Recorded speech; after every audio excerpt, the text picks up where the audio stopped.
everyone. I'm John Evans. Welcome to another episode of One-on-One. On this week's episode, the attack at Pearl Harbor from the eyes of a man who was there. Bud Hollenbeck is believed to be the only remaining Pearl Harbor survivor in the Wilmington area. Bud was stationed on the U.S.S. Pennsylvania battleship on that fateful morning, Sunday, December 7th, 1941. But the Pennsylvania was not located in what's called Battleship Row, where the U.S.S. Oklahoma and the U.S.S. Arizona were attacked. It was across the harbor, about 3/4 of a mile away in what's called dry dock, undergoing some repairs. Bud Hollenbeck is now 97 years old, and he reads his memories that he has jotted down over the years about that day.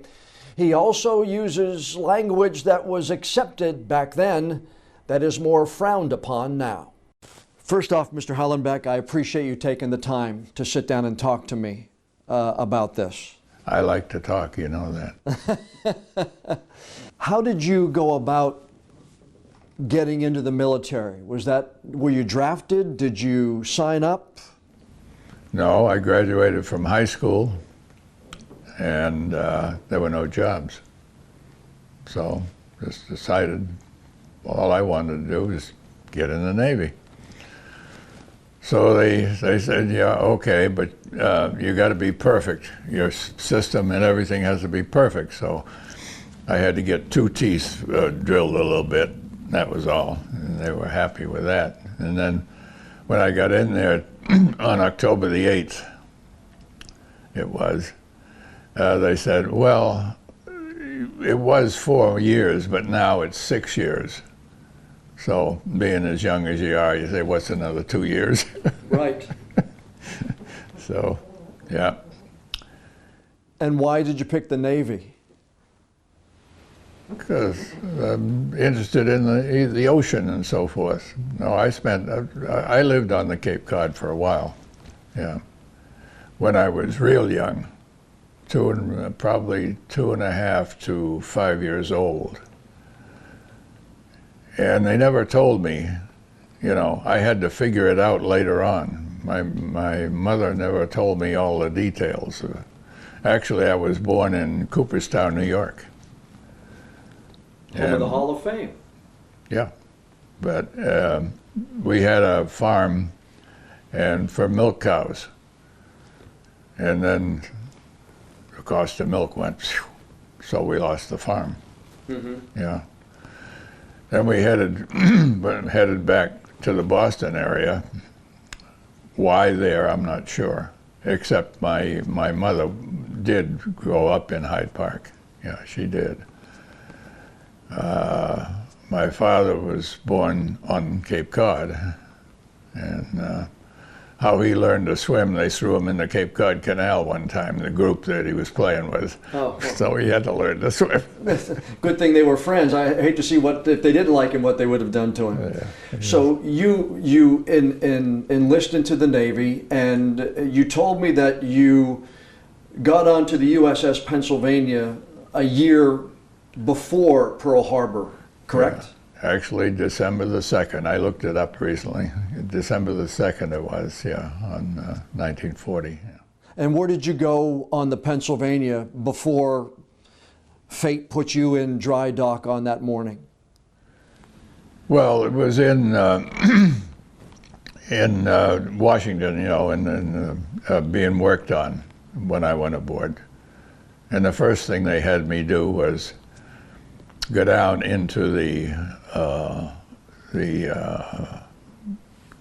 below decks where the ammunition was put, and they were ripping out all the insulation and so forth to put in some new, probably fiberglass is what they probably put in.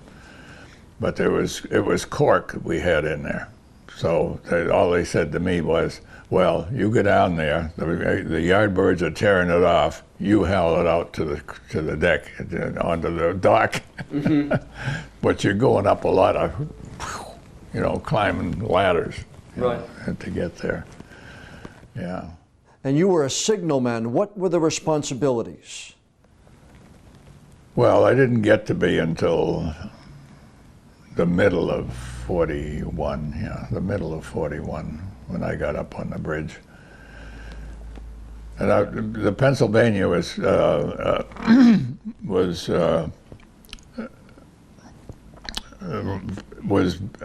put in service on the 16th of, yeah, and it couldn't go over to the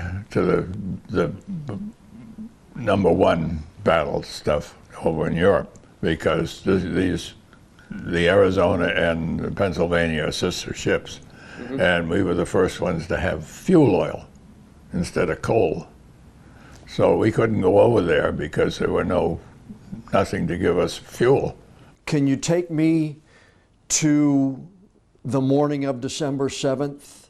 Where were you? I imagine it started like every other morning? Let me have that, because I got it written. Okay. Yeah.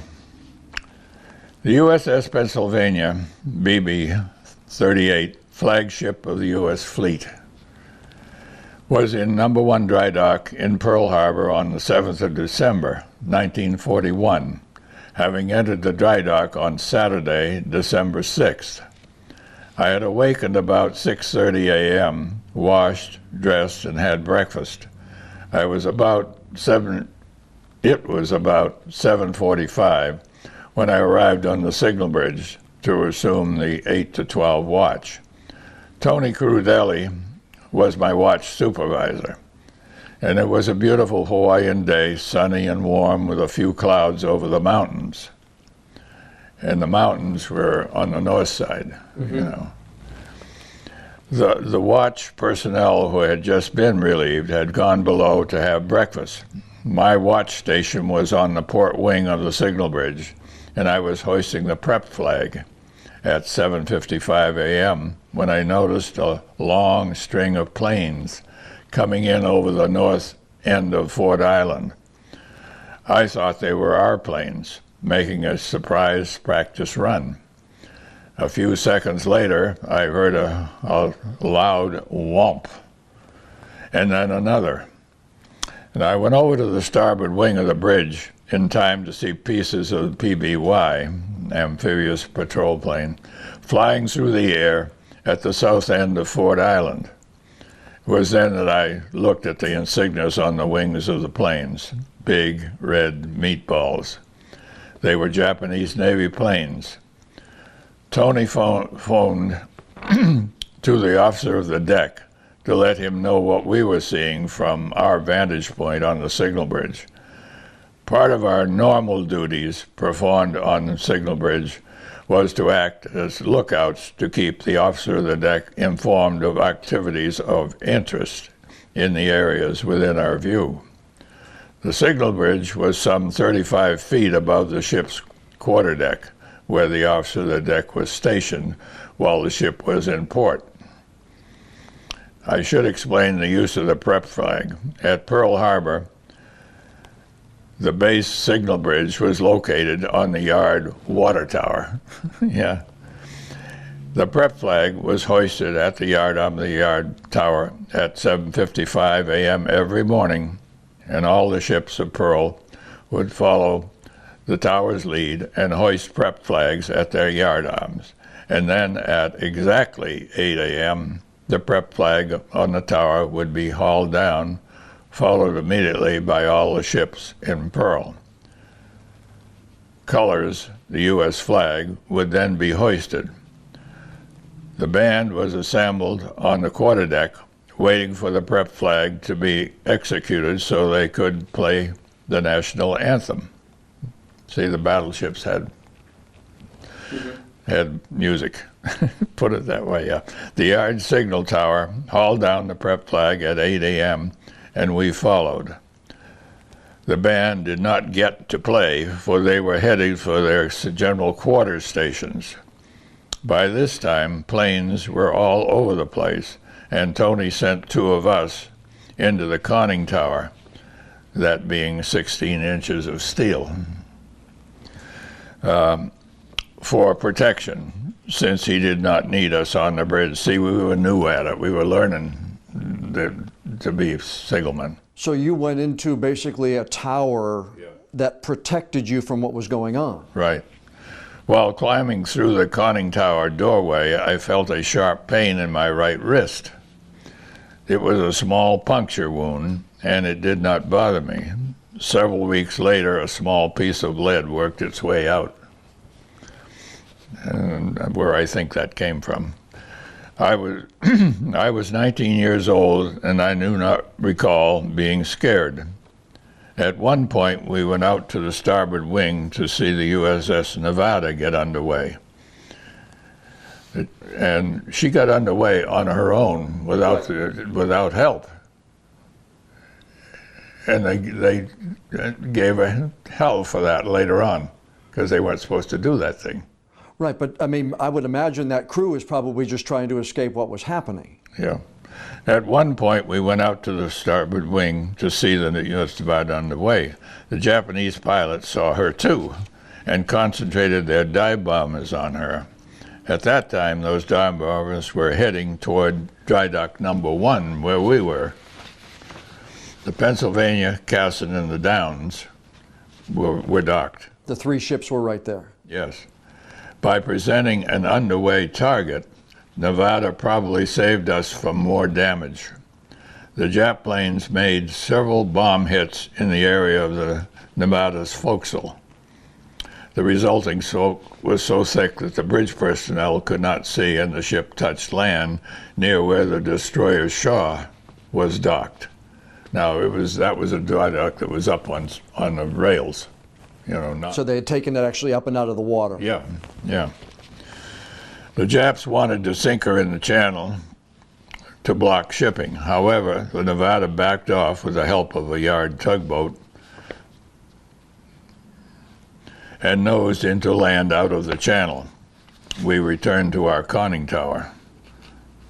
The second wave of the Jap planes, dive and high-level bombers, concentrated on the dry dock area, which the Pennsylvania, Cassin, and Downs occupied. The Pensy was hit by a 500-pound armor-piercing bomb. It was just like the bomb that hit the Arizona, which penetrated the 6-inch armored deck and exploded in the powder magazine. And there were 1,100 of the crew, right, causing the catastrophic explosion that resulted in the death of 1,100 of its crew. The Pensy was lucky, for the bomb hit a broadside gun mount, causing it to explode before it could penetrate the 6 armored deck. It caused the death of 24 of our crew. Another thought brings this to mind. If the bomb had hit just 1 or 2 feet from where it did, we probably would have had the same fate as the Arizona. Yeah. So just basically... No one else has ever said anything like that about it, that bomb that hit us. 2 or 3 feet may have made the difference in you surviving that day and not surviving that day. Right. Yeah, if it had gone straight through, I wouldn't be here. When you think of that, how does that play in your mind? Well, you didn't think of that right away, This Right. is something I thought about later on, thinking about it, and so forth. That's why I wrote it this way. Yeah. It was a thought that I didn't know anybody else thought about it or printed it or anything. Mm-hmm. But I printed it. Yeah. Yeah. Yeah, okay. The Cassin and the Downs took several hits, and at one point at least one of their torpedoes exploded. We were watching the destroyers through the small ports in the conning tower, and the concussion threw both of us back against the opposite side, but we were not hurt. Do you remember that feeling? Yeah. Oh, yeah. You ever been hit that hard since? No. The slits that were there were only about this big, about like that we were looking through, to see.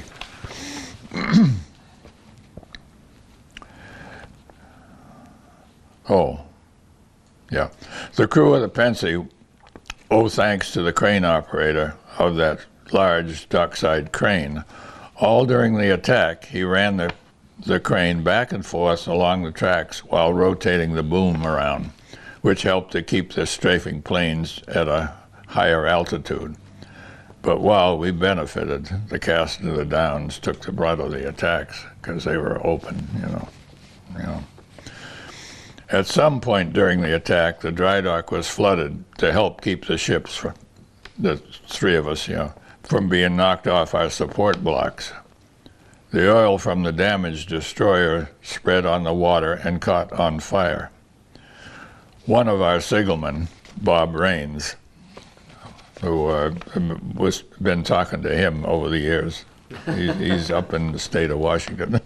Right. He's got a nice place up there, a place that he had returned to the ship late the night before and was sleeping on a cot in the covered part of the bridge.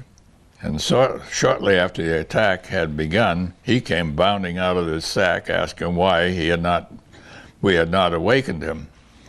In the thin metal shield beside his cot was a spent bullet, about a foot above the cot. That was probably the source of the piece of lead that hit me in my wrist, Because, see, the bend was over there, and I had my hand up here over on the thing, so it could have gone from there, So literally it missed him by inches in the cot. Well, about a foot. About a foot. And then a piece of whatever it hit came and hit you in the wrist. Yeah. Didn't hit a blood or anything. And knowing that everybody else had been hurt and everything else, I wasn't going to report it. A little. Right. They had enough problems without me. In anticipation of further attacks, all weapons available in Pearl were manned while rescue operations were going on. Toward evening, several of our carrier planes flew in to land at Ford Island. They were from one of our carriers, which was returning from a trip to Wake or Midway, I don't remember which one it was. And even though the word had been passed that we were expecting some of our carrier planes, someone with a nervous trigger finger opened up with a machine gun. And then just about every gun in the Pearl commenced firing at the incoming aircraft. And most of the planes went down. I don't know whether any were killed, but the planes went down. Mm-hmm. Just a little bit, I'm almost through. Oh, no, take your time. I do not remember many details of the next 2 weeks. However, the dry dock was pumped out and cleaned enough to reinstall the Pensy screws. The bomb damage was partly repaired, and we sailed from Pearl Harbor 2 weeks after the attack. Christmas was spent at sea, and on December 29th, we steamed into San Francisco Bay. Berth Baker 3, and that's what we left. Pearl Harbor was Berth Baker 3 when we left there. Rather odd. Yeah. But there was concern that the Japs would attack the West Coast, and the Pensy was assigned to help protect it, as well as all the older battleships as they come out, went in, as you can see when you saw it on the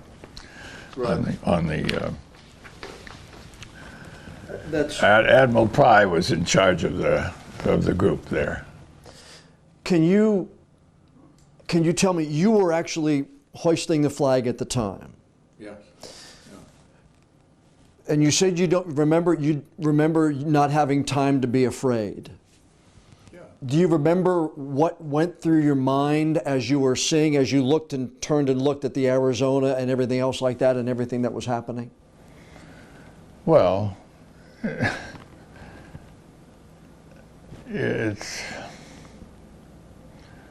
you're just seeing a lot of stuff happening, and you can't do anything about it. So, yeah. Later on, after the war, we had the crew of the Pennsylvania got together, on a yearly basis. Sure. And one of the fellows, one of our signalmen, yeah, was there at that one. I hadn't seen him in quite a while. And he told me what happened to him when the bomb hit down there, because it hit fairly close to our compartment in there. And he explained to me why he didn't want to go swimming or anything else, because he got knocked down on the deck, and something held him down to the deck while the water pipe was burst and was putting water. You know, getting one compartment to the other, you got to step up and over into the next compartment.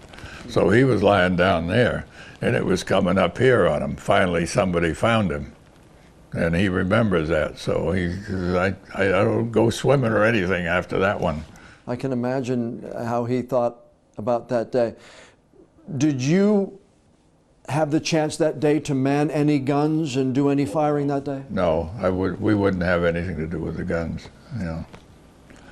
No. No. But later on, they put enough guns on it to shoot at airplanes. Yeah.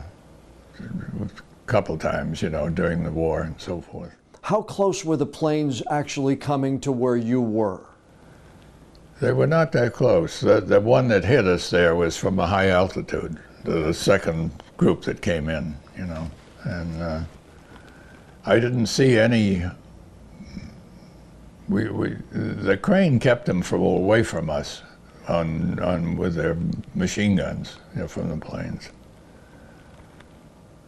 Oh, one of our officers was killed with a machine gun, from a machine gun, yeah. From one of the planes? He was climbing up the aft mast, up the ladder there when they got him, yeah. You said you don't remember much about the next 2 weeks after that? Yeah. What is one of the first things you remember after that? Getting underway and going. They didn't tell us where we were going, you know, so. And we're heading out and so forth, and the other ships and so forth were waving to us and so forth, you know. As you were leaving, yeah, could you see the damage to all of the other ships? Oh yeah, oh yeah. What did you think at that time? Well, I don't recall any real thoughts, you know.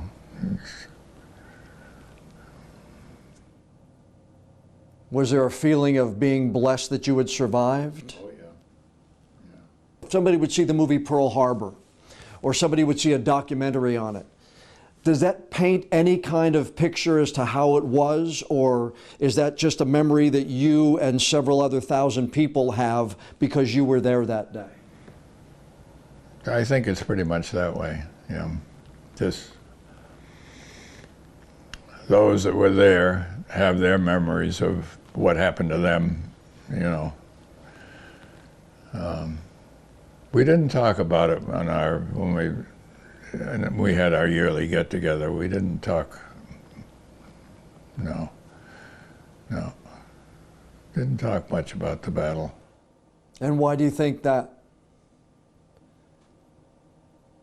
Why wouldn't people talk about it? They didn't want to think about it? Well, we enjoyed getting together, so forth, you know, and doing a few things, you know, and getting together. So that's what we kind of concentrated on, yeah. We didn't talk about it.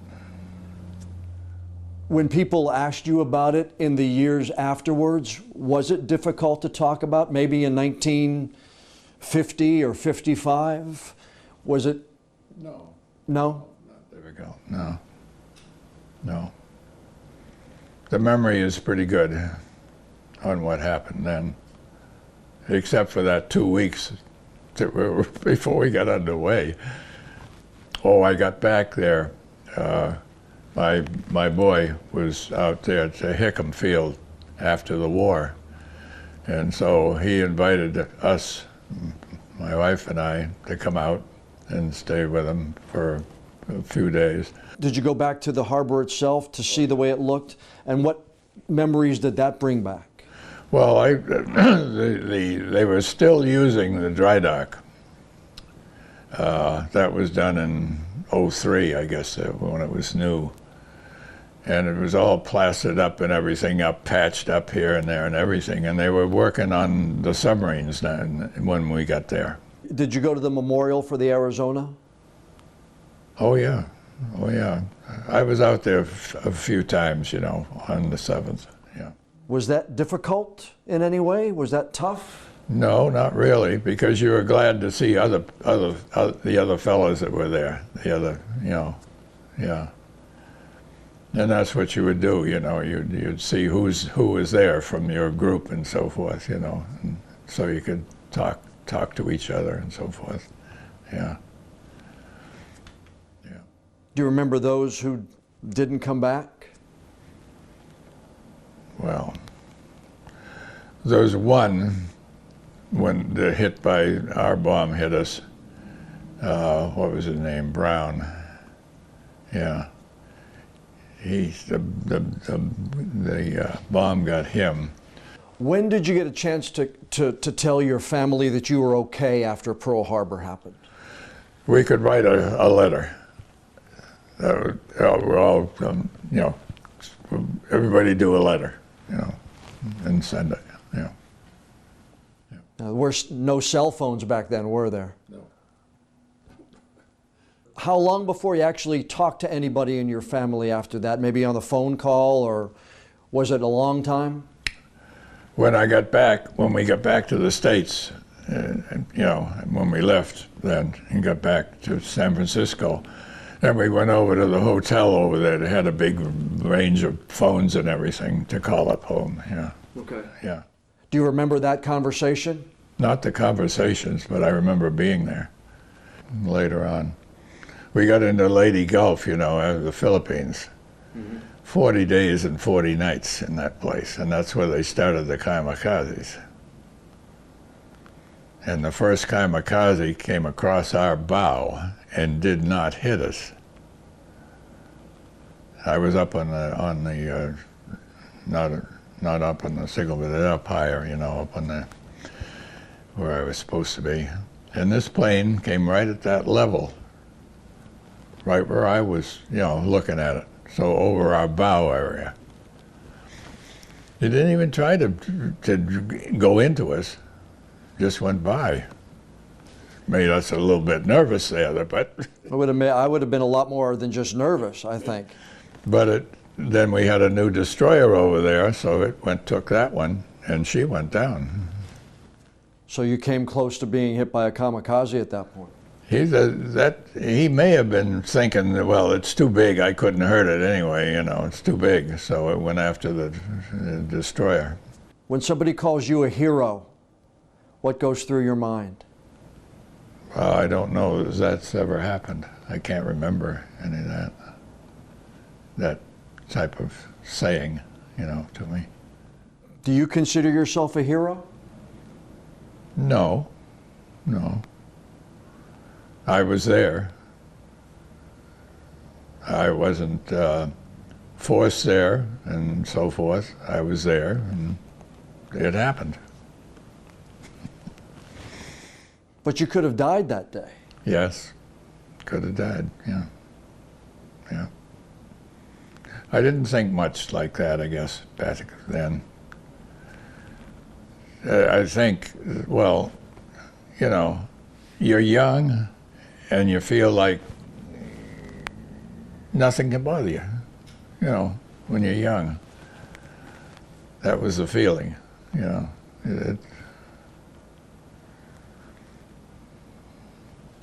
Some of the other ships had much, much worse, you know.